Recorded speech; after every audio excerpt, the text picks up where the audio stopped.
So here on this section for parent demographics, you will note it is now starting to state parent marital status. All the information from here on out will be parent information.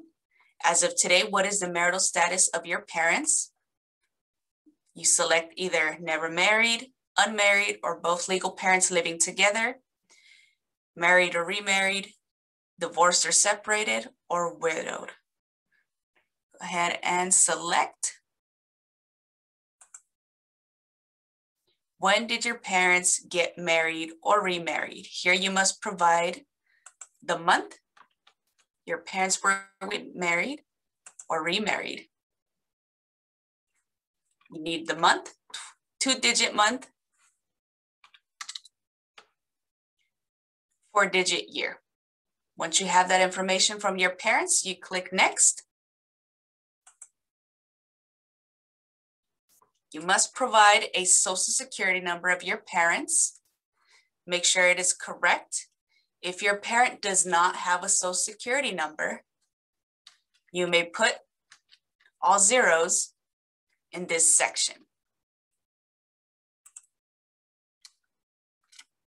And then your parents' last name,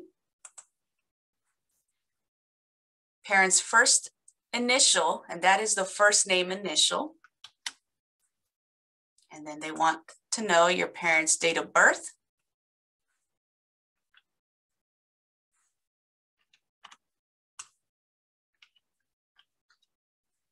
And also an email. Once you have that information, you must press next. Here is the information that's requested of your other parents. So whoever you listed as parent 1, remember who that was. We're now working on parent 2.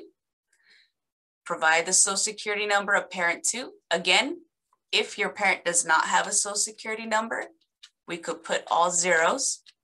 This is only for parents who do not have a social. If your parent does have a social, make sure to complete the numbers correct there.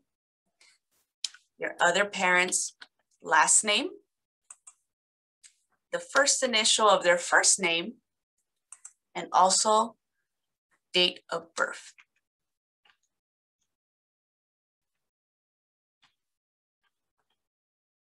And then you hit next. The question will actually say, have your parents lived in California for at least 5 years? You will put yes and click next.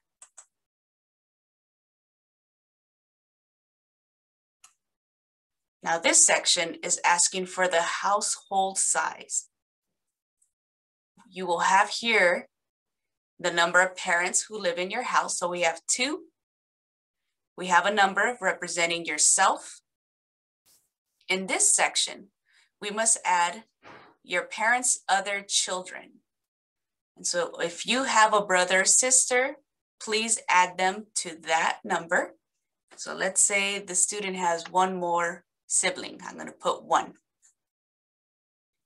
Now it's asking for any other adults, other people who live in the house, which your parents provide more than half of their support. So they're supporting maybe another family member.